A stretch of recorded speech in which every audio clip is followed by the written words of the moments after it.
grew that business from 200 million to 2.5 billion. Job of a lifetime.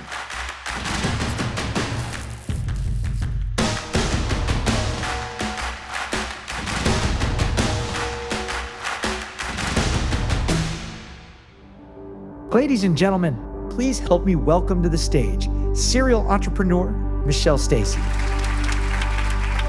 At the end of the day, the only thing that innovates in an organization are people. No financial reporting system tells you where to go next. The only thing that can create, can lead, can take us somewhere where we are not today are the people you have in your organization. So if you ask me what are the things that transform innovation, it really starts with the people that you have in your organization and how you engage them. Part of leadership is about really being able to get people to know you. Not just what you've accomplished, but what your values are, what you expect from people, what you expect from yourself. So today we're going to go on a little journey. Every sports team that does really well has that star, right? It's the Tom Brady's, the LeBron James, the Michael Jordans of the world. But if the rest of the team isn't as engaged in winning as they are, they're not going to succeed. Well, the same thing is true in our organization. We as leaders are walking by one of our most valuable resources every day when we let 70% of our workforce be disengaged. And one of the most important things if you're really going to drive company growth is to have an engaged workforce. The only thing in a company that can create, that can innovate, can take you to the next level are your people. Do any of you get up in the morning and go, I'm going to go to work today, I'm really going to suck? Nobody does, right? And somewhere along the way, we lose that intent. How do I motivate my team? How do I generate engagement in my team? How do I create enthusiasm? I like to ask, how do you become more engaged?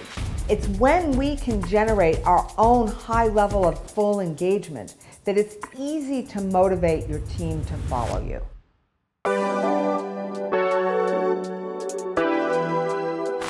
How many people think Keurig was the first single-serve system on the marketplace? No, you're right. All of you guessed right. It wasn't. It was actually the third or fourth. Everybody until then had said, my coffee maker, my coffee. Consumers wanted to have choice. They wanted to be able to grab a Green Mountain coffee one day and a Starbucks the next, and a Folgers the day after.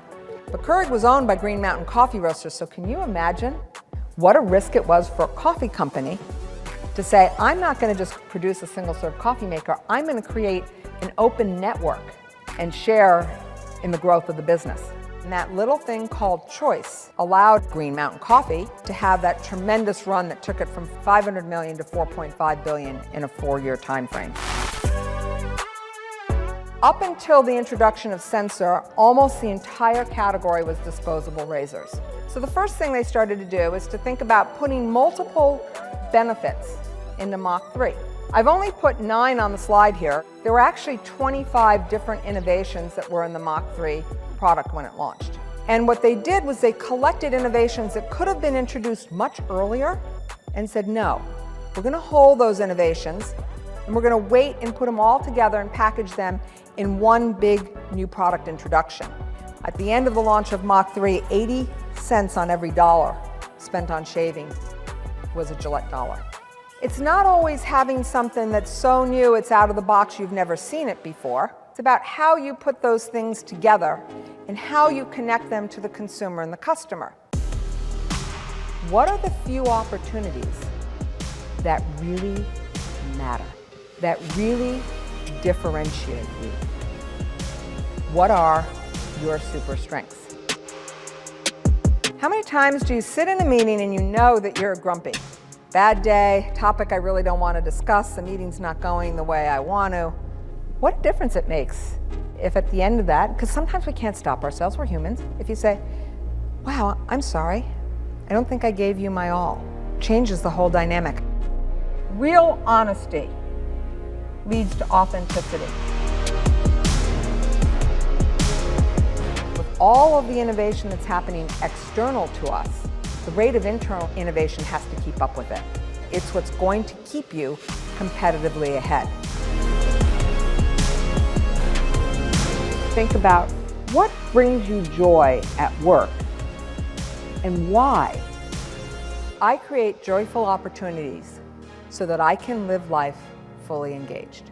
That's also a little piece of paper that sits in my drawer. It allows me to live life fully engaged. I think that's one of the most important things you can do for yourself, to know what it is that makes you get up every day and love coming to work.